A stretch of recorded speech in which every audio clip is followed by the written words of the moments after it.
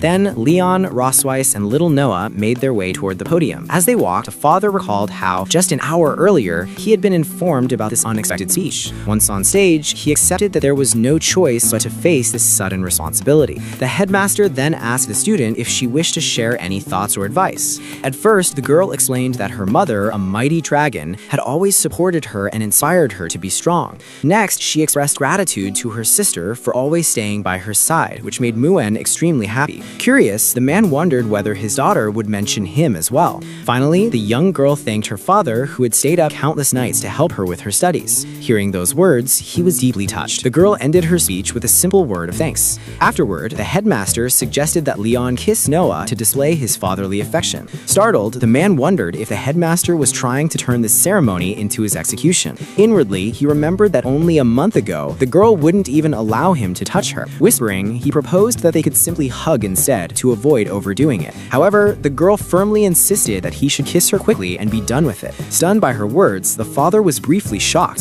Since she pushed for it, he leaned down and kissed her on the forehead. In the audience, Ewan shouted that she wanted to kiss her sister too, but the maid stopped her from rushing forward. Beside them, Rosweiss was relieved that the suggestion hadn't been directed at her. With that, the headmaster praised the Malkavi family for showing the meaning of a genuine family bond. Immediately after, he teased Leon, asking how he could forget his wife after kissing his daughter. Annoyed, he thought the headmaster had gone too far, regretting not confronting him during the evaluation. But when he looked at Noah, he realized he couldn't let something so petty shake him on such an important day. Turning to Rosweiss with a smile, Leon reminded her that they were the most harmonious family. His wife whispered back in disbelief, but he replied that he had no choice, especially with the girls watching them. Rosweiss wondered how her husband could remain so calm while she herself was extremely nervous about being so close. Suppressing her embarrassment, she decided to just kiss him quickly and be done with it. But instead, he simply brushed her cheek with a quick kiss and immediately stepped back. The sudden gesture left her utterly surprised and speechless. Touching her face, she kept trying to process what had just happened. Leon then turned toward the audience and thanked them, even as the crowd shouted for another kiss. Whispering to Rosweiss, he confessed that now he felt much more at ease. The woman realized she'd been tricked and furiously thought she would make him pay if they weren't in public. The headmaster then expressed his thanks to the family and dismissed them so they could rest.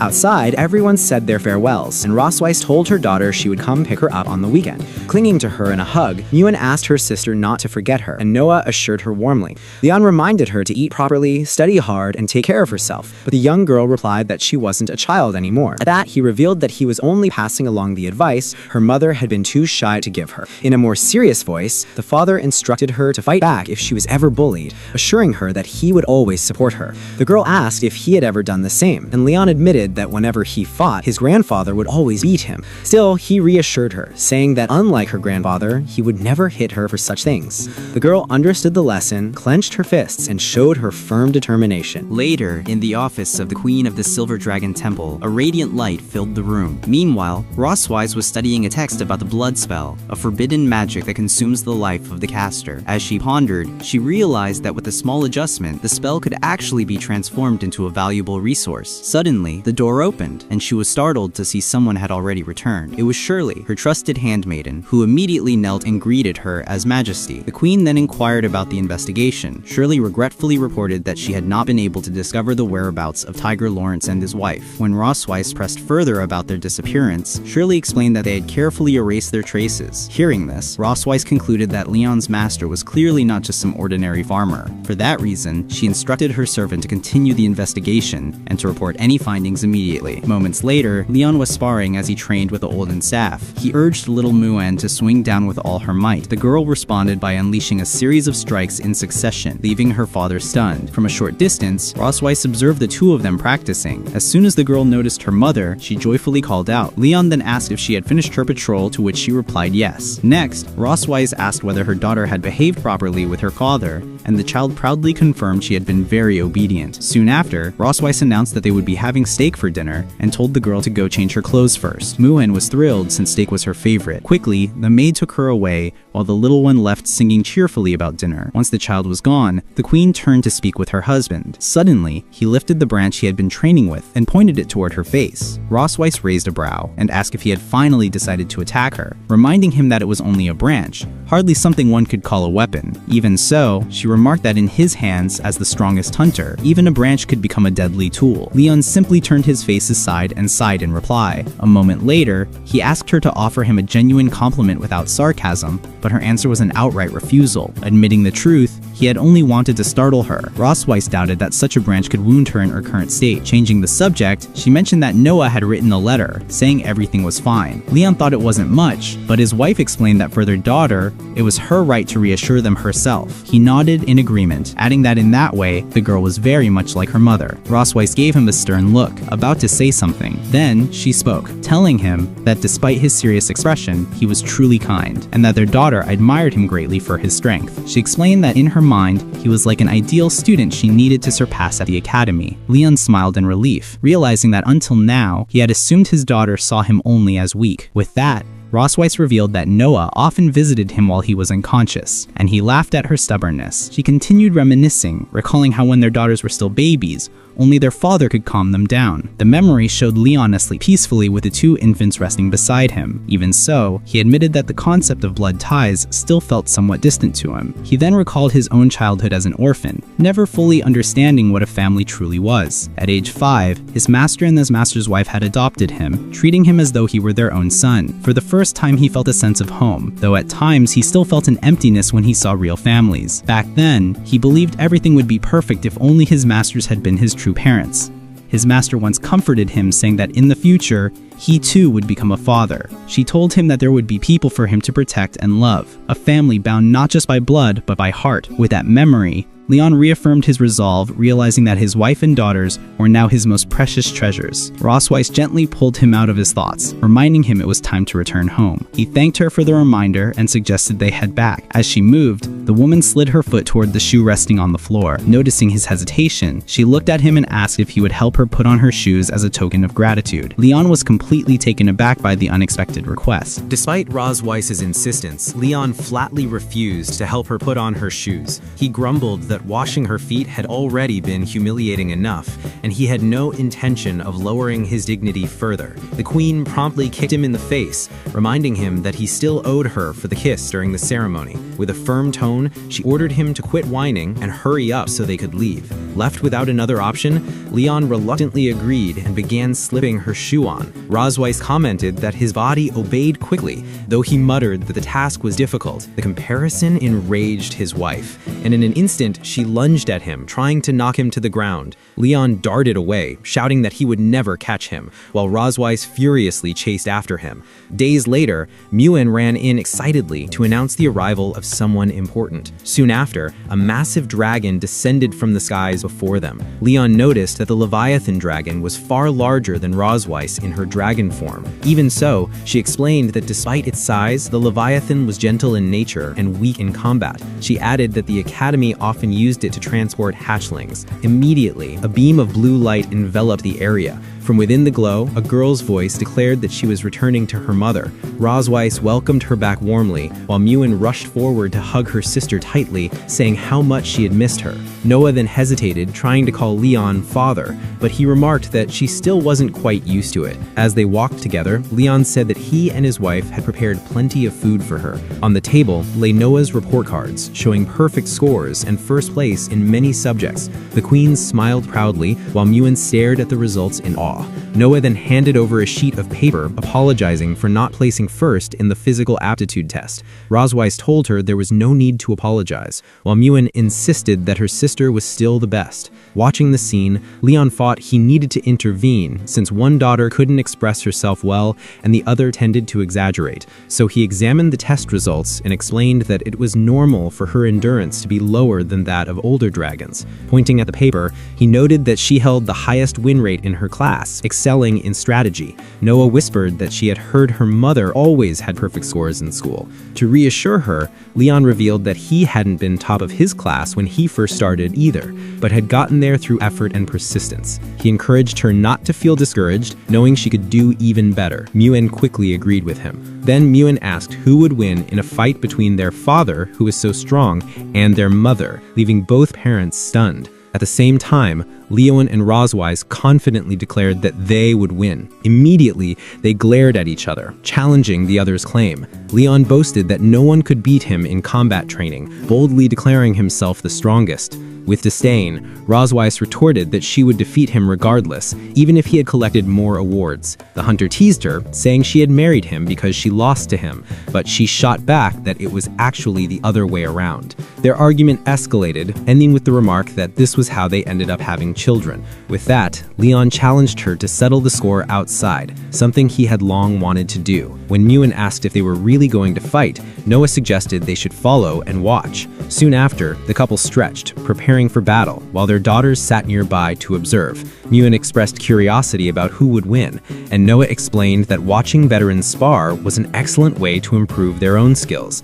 Rosweiss then taunted her husband, questioning whether his body had recovered enough for a fight. Leon replied that he didn't care, since it was a rare chance to face the Silver Dragon Queen herself. Seeing his determination, Muen cheered in excitement. Rosweiss smirked and suggested they make a wager, sparking his curiosity. She proposed that if he won, she wouldn't touch him for a whole month, but if she won, he would have to grant her a wish. Leon paused, considering the possibilities. If he managed to win, he imagined enjoying a month-long vacation, something almost unthinkable under normal circumstances. Excited at the thought, he pointed at her and accepted the bet. Then, with challenging smiles, the two faced each other, ready to begin their long-awaited fight. Leon and Rosweiss stood in silence, facing each other as the tension grew. On the sidelines, Muen sat on the bench, munching popcorn with sparkling eyes. Her excitement got the better of her, and she accidentally knocked over her cup of juice. The loud splash startled the fighters, breaking their concentration. While Muen pouted over her spilled drink, Noah urged them to hurry up and begin already. At her call, Leon launched forward, his fist wrapped in crackling blue energy. But the queen caught the punch effortlessly with one hand, stopping it cold. She immediately countered with a sweeping strike from her tail, forcing Leon to flip backward to dodge. Landing on one hand, he pushed off the ground and launched into another attack, delivering a sharp kick. Though Rosweiss blocked it with her arm, the sheer force pushed her back several meters. She quickly concluded that close combat put her at a disadvantage and decided to create distance. As she stepped back, magical energy flared around her. Declaring that the method didn't matter as long as she won, she began preparing a ranged assault. A blast of magic shot forth, but Leon slipped past it with ease. Noah frowned in worry that their father might lose, but Muen calmly explained that both were simply using their strongest strategies. From that, the younger girl realized their mother wasn't confident in hand-to-hand combat. Impressed, she praised her sister's sharp observation, to which Noah proudly explained she had learned it in class. Rosweiss then challenged Leon, asking if he could dodge her next attack. Amidst the gathering magic, Leon smirked and replied that he wasn't just fast, he was also durable. With a confident smile, the dragoness gathered even greater power. Suddenly, Leon was caught between two massive waves of magic. The explosion that followed consumed the battlefield in blinding light and deafening sound.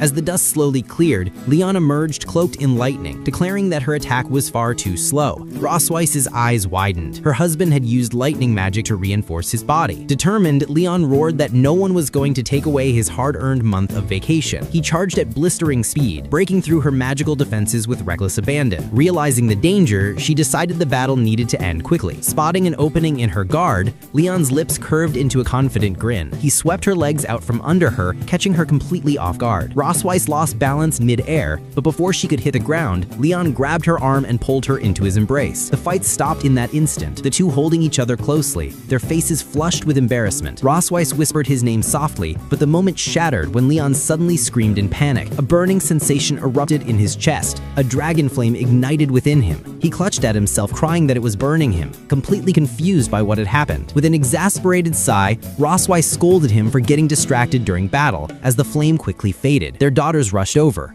Muen asked eagerly who had won. Leon admitted with a sigh that since he had let his guard down, he had lost. Rosweiss acknowledged his strength, especially since he fought without equipment, but Leon stubbornly boasted that at full power he would defeat her. With a triumphant smile, Rosweiss reminded him of their wager. Realizing what he had just lost, Leon collapsed to the ground in despair, cursing himself for forgetting the bet. Muen and Noah gasped, asking if their father had died. Rosweiss calmly reassured them that he was just exhausted from overdoing it and would recover soon. Night had fallen over the Silver Dragon Sanctuary. In the children's room, Leon knelt down to say his goodbyes. He gently patted Noah's head, asking her to take care of Muen, and told the youngest to behave while he was gone. Yet, as the moment dragged on, his eyes grew misty with emotion. "You're acting like it's forever," Noah said dryly, tilting her head. "It's just one night with Mother." Leon's face turned pale. "One night of torture by your mother is far worse than an execution." At that, Muen giggled mischievously. "So Mother's going to eat you, Father? I read in the book book that females eat the males. Leon froze, horrified, while Moen looked delighted by the idea. At that moment, Rosweiss appeared in the doorway, glaring at him. What nonsense are you filling their heads with? She scolded. She walked over and tucked the girls into bed. I'll only discuss the interesting things with your father, she said firmly. The daughters exchanged glances, whispering about what interesting things could mean. Leon and Rosweiss gave vague and conflicting answers, but the queen's patience quickly snapped. That's enough, she said, grabbing Leon by the arm. Wait,